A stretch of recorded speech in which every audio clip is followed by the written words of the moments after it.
Boa noite, queridos. Com muito prazer, recebemos a todos vocês em mais um culto da Igreja Presbiteriana de Tampa Bay, que é um campo missionário aqui na Flórida, Estados Unidos. Este campo que ele é mantido não somente pelas orações, mas também pelo apoio da Igreja Presbiteriana Jardim das Oliveiras do Presbitério de Magé, no Rio de Janeiro. Nós damos aqui a nossa saudação a todos e aproveitando que hoje é o dia 9 de agosto, segundo dia do mês de agosto, segundo domingo, queremos dar os nossos parabéns a todos os pais. Hoje é dia dos pais, bem diferente aqui nos Estados Unidos, que a comemoração não é em agosto, mas no mês de junho, mas no Brasil, sendo o dia dos pais, nós queremos dar os nossos parabéns a todos os pais e agradecer a Deus o privilégio que Ele nos deu também de sermos pais. A todos vocês, que Deus os abençoe. Queremos mencionar, mais uma vez, que durante todo este ano estamos trabalhando em cima da temática de buscar o crescimento no conhecimento de Deus e na graça de Deus. Para isso, nenhuma outra ferramenta nós usamos além da palavra de Deus, as Escrituras Sagradas, que durante todo esse período até agora tem sido aquela que fornece todos os recursos, todos os instrumentos para nós crescermos no conhecimento de Deus e também na graça, porque elas são a base da nossa pregação, é a motivação da nossa pregação. As Escrituras revelam o Deus amoroso, revelam o juízo de Deus. E hoje, de uma forma bem específica, nós vamos abordar o que a palavra de Deus também nos revela para o nosso crescimento no conhecimento de Deus. Para isso, eu convido a você que abra a sua Bíblia para acompanhar a leitura da palavra de Deus, conforme se encontra no último livro da Bíblia, livro chamado Apocalipse, e no capítulo 21 nós estaremos lendo a partir do verso 1. Apocalipse, capítulo 21, a partir do verso 1.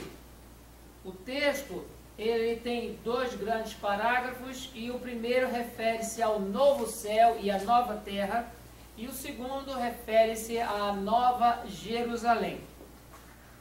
E o registro bíblico nos diz assim: vi novo céu e nova terra, pois o primeiro céu e a primeira terra passaram, e o mar já não existe. Vi também a cidade santa, a nova Jerusalém, que descia do céu da parte de Deus, ataviada como noiva, adornada para o seu esposo. Então ouvi grande voz vinda do trono, dizendo: eis o tabernáculo de Deus com os homens. Deus habitará com eles. Eles serão povos de Deus, e Deus mesmo estará com eles, e lhes enxugará dos olhos toda lágrima, e a morte já não existirá. Já não haverá luto, nem pranto, nem dor, porque as primeiras coisas passaram.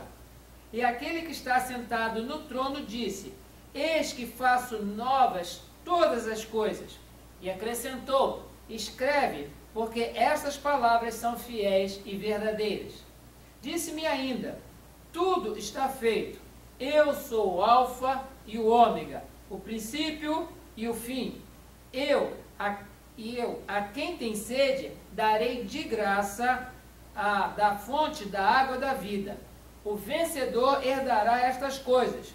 Eu lhe serei Deus, e ele me será filho.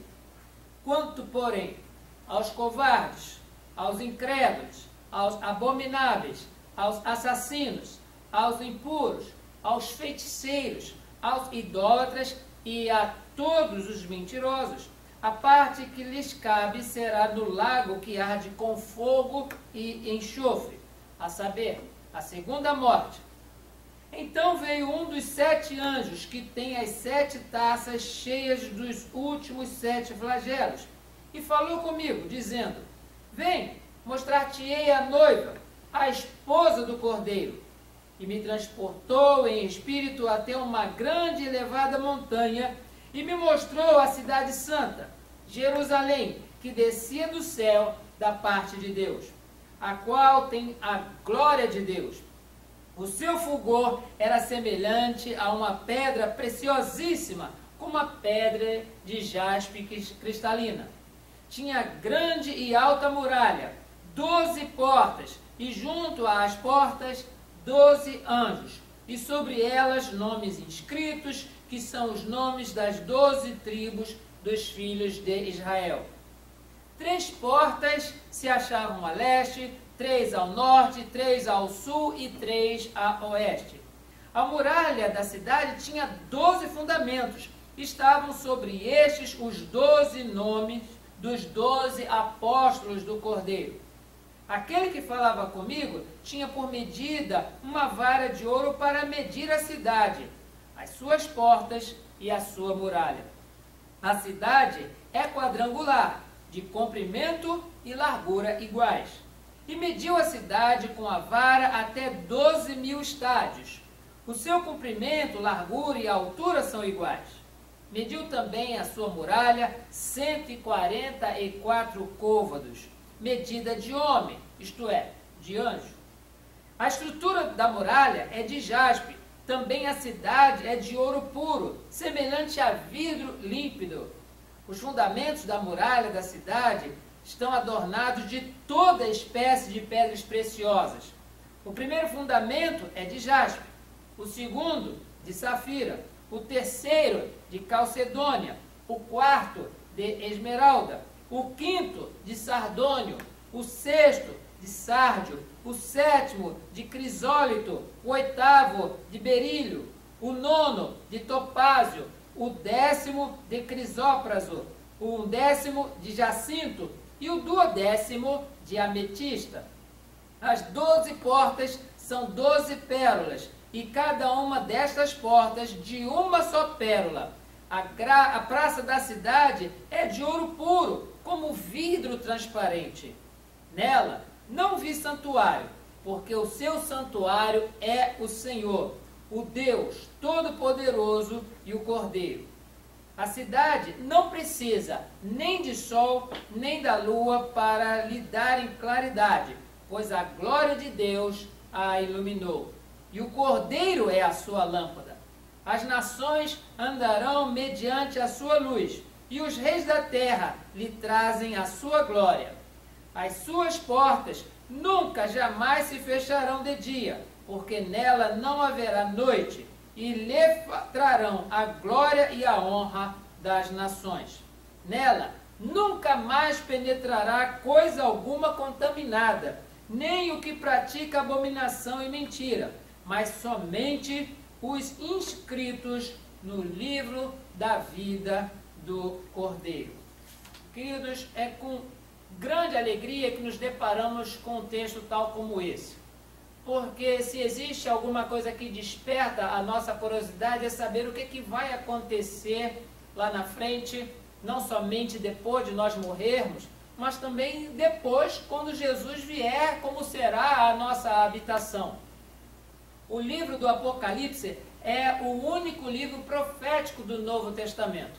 É o único que traz informações para nós que dão uma noção do que nos aguarda na vida por vir. Este é o momento pelo qual nós nos debruçamos e refletimos nas Escrituras Sagradas, porque elas não apenas nos fazem crescer no conhecimento de Deus, mas também crescer na sua graça, e são as Escrituras que também revelam a glória por vir. Sim, queridos, as Escrituras também revelam a glória por vir. No domingo passado nós tivemos a oportunidade de refletir que as Escrituras elas revelam o juízo de Deus, porque nós não servimos e não adoramos apenas um Deus que se intitula de amor, mas sim um Deus que também se intitula de justiça.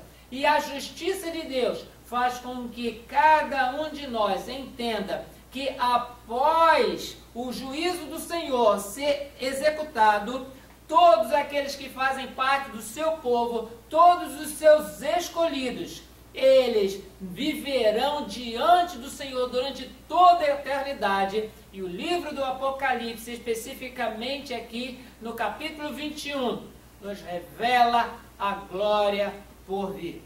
Mesmo que o texto ele tenha linguagens um tanto figuradas, podemos assim mencionar, porque quando o apóstolo João estava preso, o último dos apóstolos a morrer, o último dos apóstolos a deixar registros escritos para a igreja, ele estava na ilha de Patmos e toda a correspondência de prisioneiros ela é vigiada.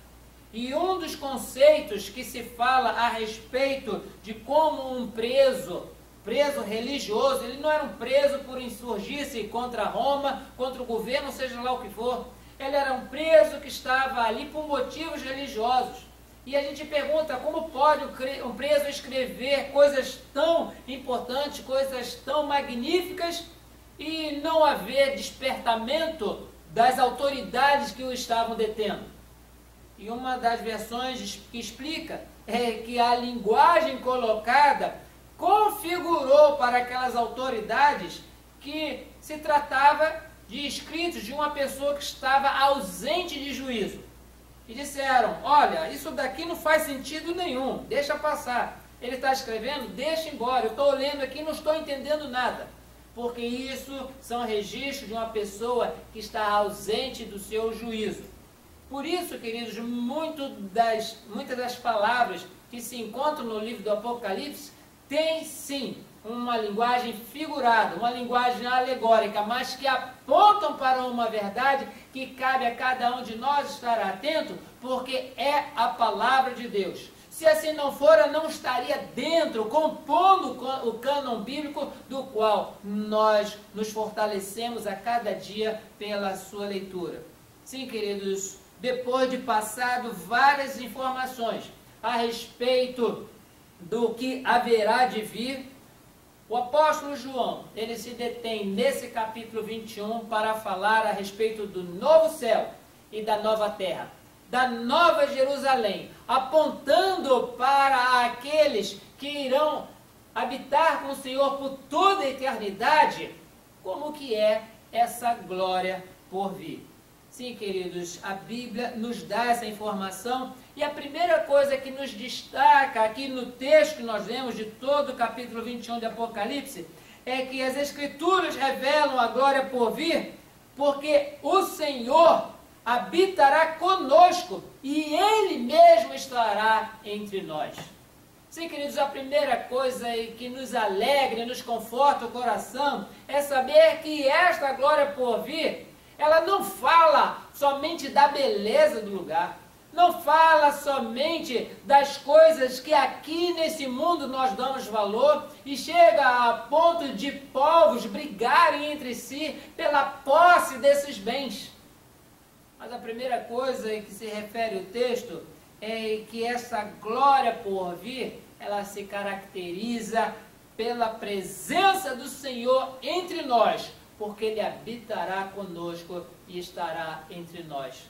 Gente, que maravilha é podermos experimentar desse contato divino, porque se nós observarmos durante a nossa trajetória terrena, nós que estamos envolvidos com tanta tentação, muitas dessas tentações nós caímos, nós pecamos, nós afrontamos a Deus, nós maculamos a sua santidade.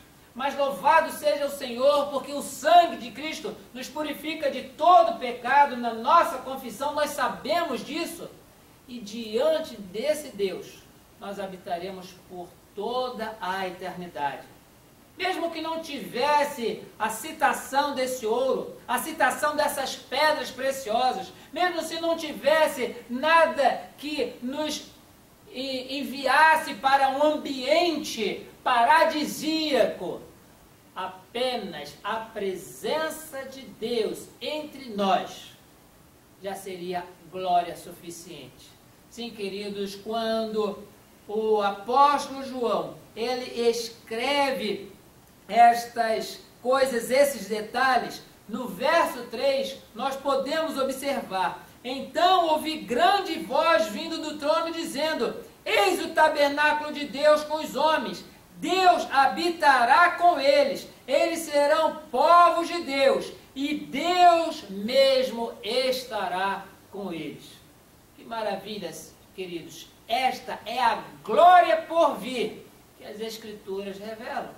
E nós não abrimos mão desta maravilha, mesmo que em momentos de dificuldade aqui na terra, nós pensemos que alguma coisa precisa melhorar para nós. É para essa glória futura, essa glória no porvir, que as Escrituras nos apontam e que deve ser alvo e meta da nossa fé. Se os irmãos lembrarem, na Epístola aos Coríntios, o apóstolo Paulo, ele reclamava, ele ponderava a respeito de uma dificuldade que ele passava e que essa dificuldade evitava que ele se orgulhasse, que ele se ensoberbecesse. E o apóstolo Paulo dá o título dessa dificuldade como espinho na carne. E o apóstolo Paulo, ele pede a Deus por 3 vezes que se retirasse da sua carne esse espinho, esse motivo para que ele andasse humilde, esse motivo para que ele não se ensoberbecesse, para que ele não se sentisse vaidoso. Por 3 vezes ele pediu. E a resposta que ele ouviu é esta: não tirarei, porque a minha graça te basta. E quando Deus, respondendo a Paulo, diz a minha graça te basta, significa que mesmo que o Paulo tivesse que passar dificuldades, mesmo que ele tivesse que viver sempre de cabeça baixa diante dos seus colegas de ministério, sabendo que ele jamais poderia levantar o queixo, bater no peito, dizendo: eu sou Paulo, você sabe com quem você está falando? Mesmo que ele tivesse que passar toda a sua vida sofrendo esta ação e disciplina da parte de Deus, a graça do Senhor é suficiente. Por isso, agora mencionando no texto que nós temos lido, mesmo que nós tivéssemos que habitar em cabanas, se lá nesse novo lugar, nesse novo céu, nessa nova terra, nessa nova Jerusalém, não houvesse a descrição dos valores, dos tesouros, do ouro tão cobiçado neste mundo, a graça do Senhor, a presença do Senhor, a glória do Senhor seria já suficiente para cada um de nós. Sim, queridos, as Escrituras revelam a glória por vir, não apenas porque Deus habitará entre nós, estará entre nós, mas também porque as Escrituras revelam esta glória, onde o Senhor enxugará dos olhos toda a lágrima. Porque a morte não mais existirá, não haverá mais luto, nem pranto e nem dor. Diz o verso 4, porque as primeiras coisas já passaram. Eu não quero aqui fazer um apelo emocional, mas apenas um lembrete que cada um de nós já passou por uma angústia tão grande, e aquela condição, aquela consciência de incapacidade de resolver determinados problemas que nos levaram às lágrimas, seja um problema familiar, profissional, seja um problema até eclesial, porque temos também problemas nas nossas igrejas. E quantas vezes, queridos, Deus, somente Deus, Ele viu e ouviu o nosso choro. Mas agora nós estamos lendo a palavra de Deus, as Escrituras que revelam uma glória por vir, que na presença de Deus, onde Deus estará conosco, habitando conosco, toda lágrima será enxugada. Não apenas porque nos será retirada a morte. Todo funeral, mesmo funeral de pessoas crentes, existe choro, existe lágrima por causa da saudade.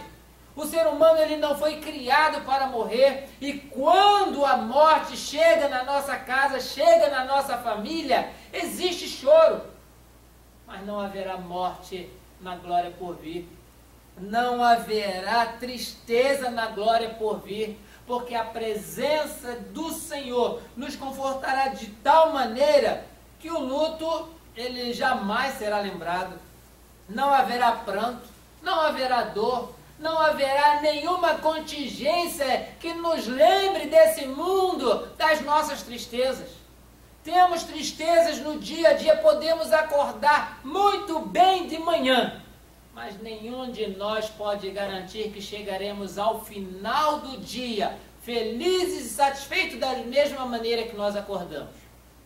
Sim, queridos, é muito fácil nós sabermos que podemos ser assaltados por momentos de angústia, momentos de contrariedade, mas as Escrituras que revelam a glória por vir falam de que na presença do Senhor toda lágrima será enxugada, porque não haverá mais a morte, não haverá mais luto, não haverá mais pranto, não haverá mais dor, não haverá mais tristeza, não haverá mais nada que nos tire a paz.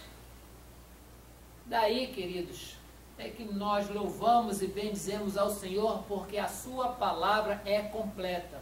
Não apenas fala de um Deus criador, de um Deus mantenedor, de um Deus misericordioso, de um Deus que escolhe uma nação. Não escolhe a nação porque ela é melhor do que as outras, escolhe puramente porque ama esta nação. Escolhe Abraão para que nele seja criada, seja aparente, seja reconhecido o seu povo.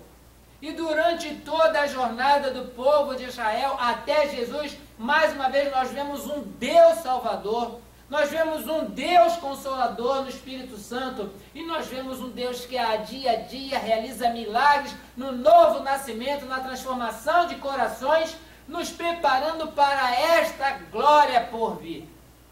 Porque desse mundo nós não podemos esperar nada de bom. A própria palavra diz que o mundo jaz no maligno. Fala aí que o inimigo, ele anda ao nosso derredor, bramando como se fosse um leão, querendo parecer um leão, buscando a quem possa tragar. Esse sobressalto que todo cristão tem, não haverá na glória por vir, porque na presença do Pai, o inimigo não se aproxima. Lá ele estará não apenas derrotado, mas completamente trancafiado, onde não poderá causar nenhum mal aos filhos do Senhor. E nós, irmãos, glorificamos a Deus por esta glória por vir.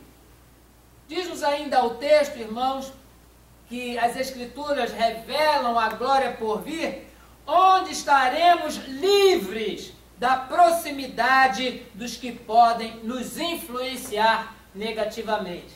Se nós observarmos o verso 8, que nós temos lido no capítulo 21, nós veremos aqui pessoas que podem nos influenciar negativamente.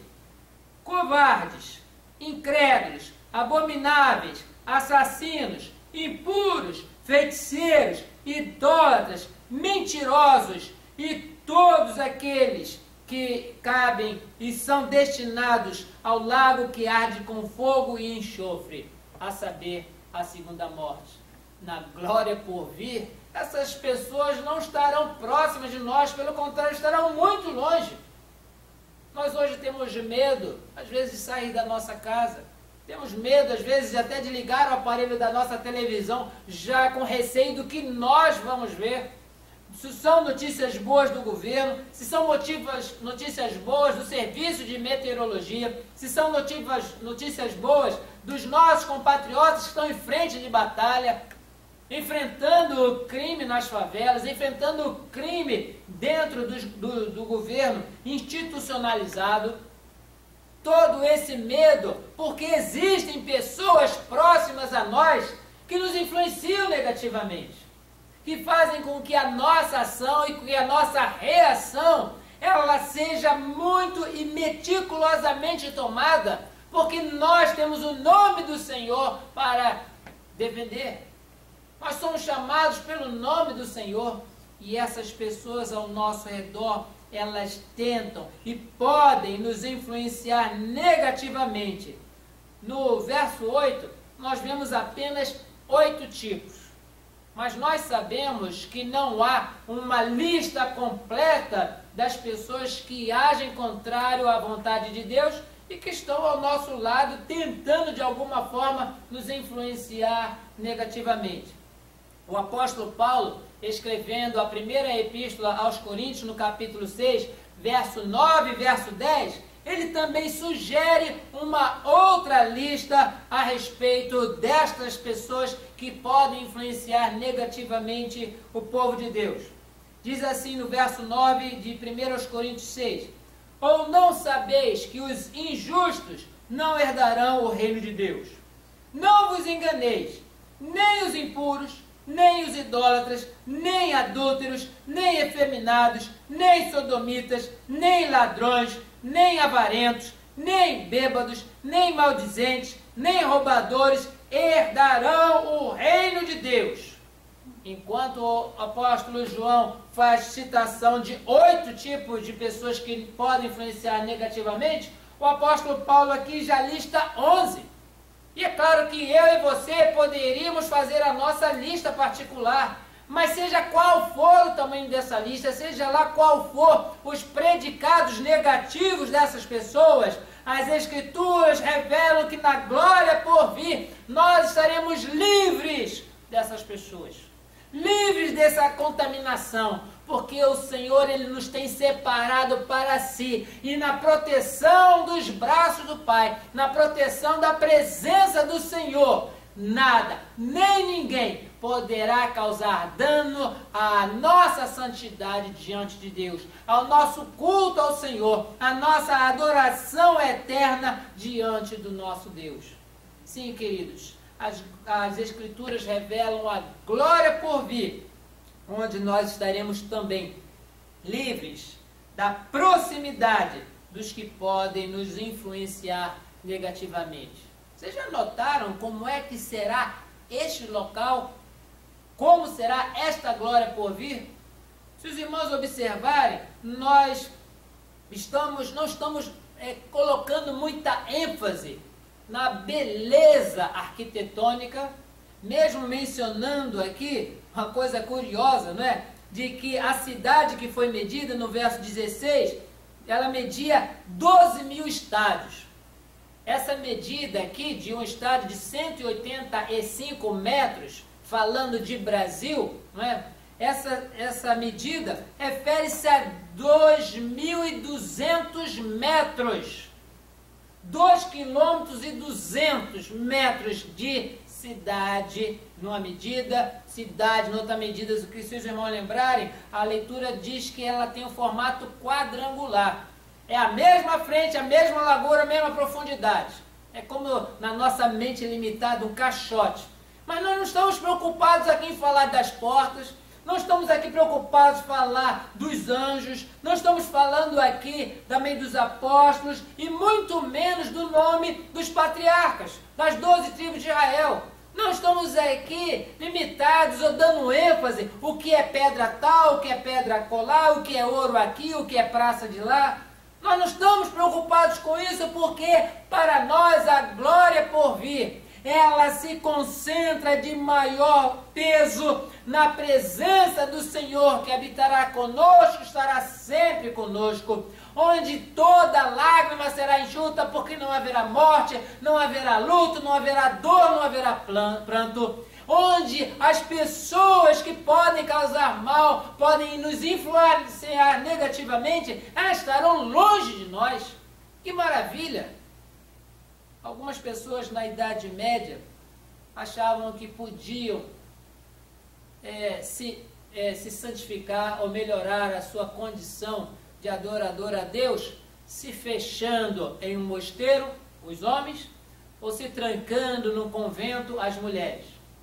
E produziam tudo ali, tinham animais, tinham hortaliças, tinham médico, tinham todo o material que necessitavam. Ali, viviam presos dentro dessas estruturas, esquecendo-se, inclusive, que o Senhor Jesus Cristo, Ele nos comissionou para ir ao mundo, não para nos fecharmos do mundo. Melhor meio de evangelizar, naquele período, a igreja esqueceu que não era se trancafiando, mas indo ao mundo. E achavam que com isso, não, se a gente se trancar, o mundo não nos influenciará negativamente. Ledo engano, porque a história também confirma que porque onde está o ser humano, ali também está um pecador e o pecado. Vários desses lugares, tanto mosteiros quanto conventos, havia registro de problemas sérios envolvendo o clero, tanto as mulheres quanto os homens. Problemas de egoísmo, problemas de orgulho, problema de vaidade, problemas de ascensão funcional e também os problemas sexuais. Porque onde está o ser humano aqui ainda na jornada cristã, ainda haverão as tentações e muitos estarão propensos a cair. Mas na glória futura, na glória por vir, as Escrituras nos dizem que na presença do Senhor, que habitará conosco, estará entre nós, onde toda lágrima nos será enxugada dos olhos. Nós não estaremos num convento, nós não estaremos num mosteiro, mas não haverá nada, nem ninguém próximo a nós para nos influenciar negativamente, para sussurrar no nosso ouvido, para realizarmos coisas que desagradem e afrontem ao Senhor, porque a nossa atenção será voltada somente para o nosso Deus.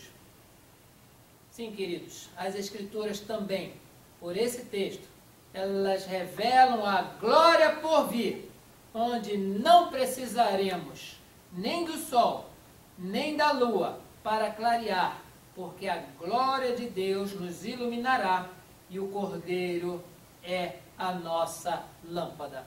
Diz-nos o texto, irmãos, que este tipo de procedimento é algo muito incomum.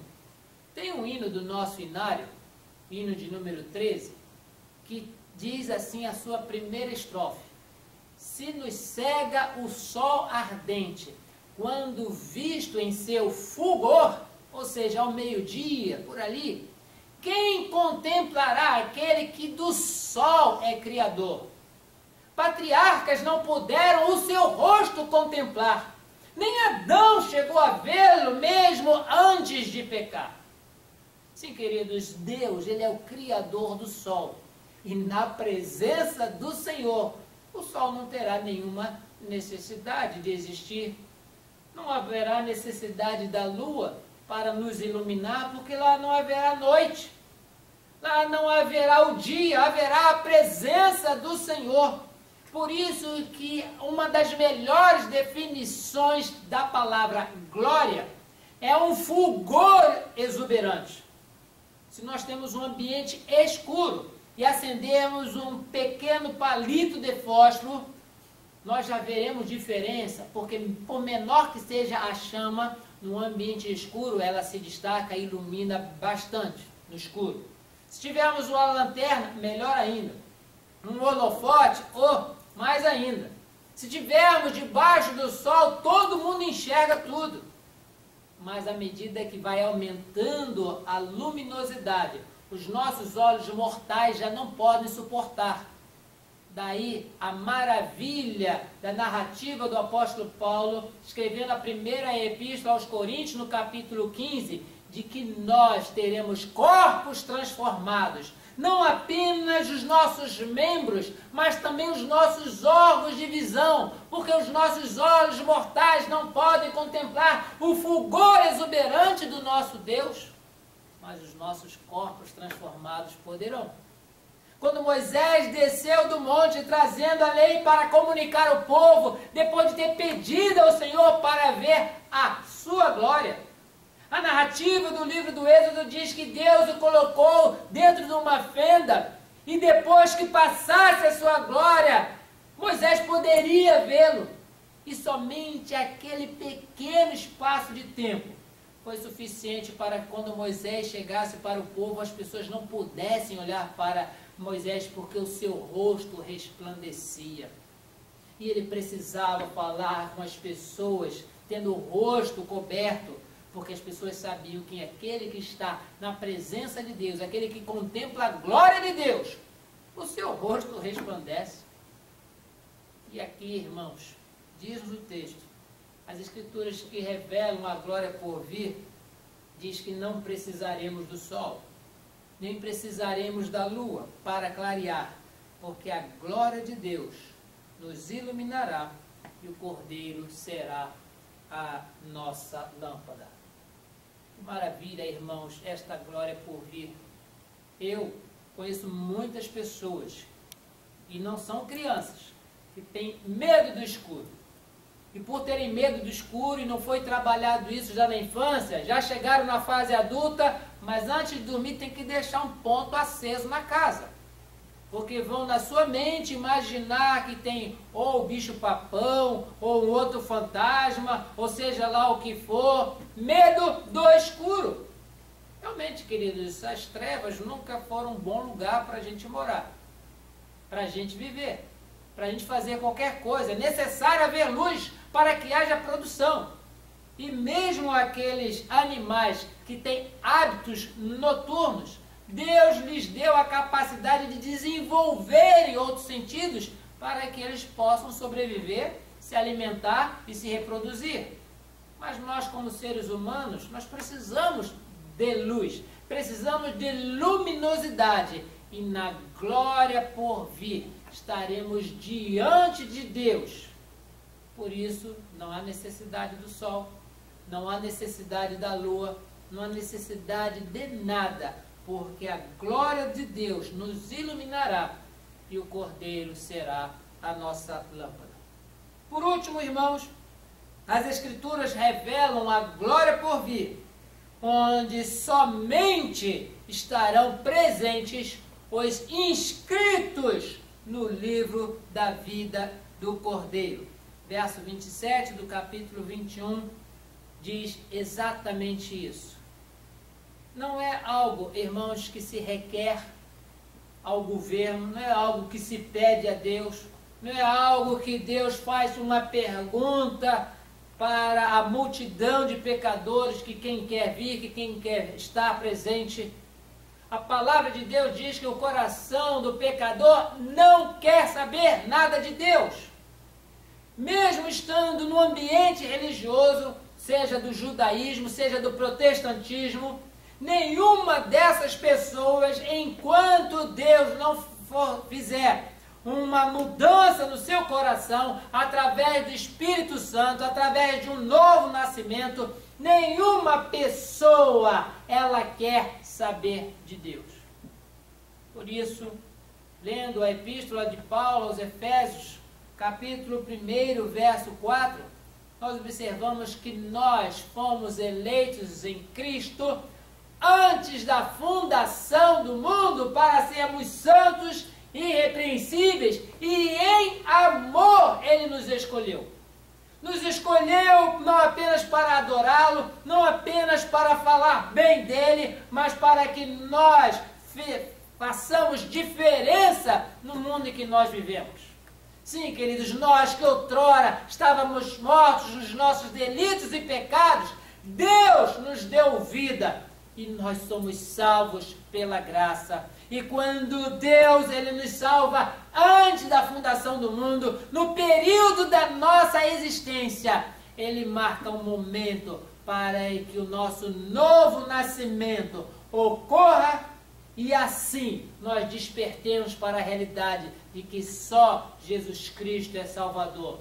Não há nenhum outro caminho para se chegar a Deus. Não há nenhuma outra forma de experimentar a glória por vir. Não é pelas boas obras, não é por ter um nome no hall de igrejas, não é por ter lido toda a Bíblia, não é por ter feito caridade, porque a Bíblia diz, não de obras, para que ninguém se glorie. Somos salvos pela graça, entendemos isso pela fé. E isto, querido, não vem de nós, é dom de Deus. E quando Deus salva, todos esses têm o seu nome escrito no livro da vida do Cordeiro. É um livro escrito e alegoricamente, podemos dizer, foi escrito com o sangue derramado na cruz do Calvário. A cada gota de sangue que verteu do corpo de Jesus desde a sua prisão, desde a sua aflição, onde ele foi espancado, coroa de espinhos na cabeça, chicotadas nas suas costas, todo o sangue derramado. Aquele sangue serve para registrar o nome daqueles que Deus tem amado desde a fundação do mundo, colocado no livro da vida. E uma vez escritos, diz-nos a palavra, não é o pregador que fala, mas é a palavra que diz que uma vez escrito, não há nenhum registro da Bíblia que diz que Deus fala, esse aqui não vale mais, vou tirar a página, vou rasgar a página do livro, me pega aí aquele produto branco que vou cobrir aqui, vou colocar o nome do outro, ou de acordo com a nossa tecnologia, vou apertar a tecla do backspace ou do delete. Não é isso que Deus faz. Se Ele disse que salva, Ele salva. Se Ele disse que escreve, Ele já escreveu. Se Ele disse que essa glória por vir só estarão presentes as pessoas que tiverem o seu nome escrito no livro da vida, não há nenhuma possibilidade de que qualquer pessoa queira participar dessa glória por vir sem que o seu nome não tenha sido escrito neste livro, escrito e pago com o sangue de Jesus.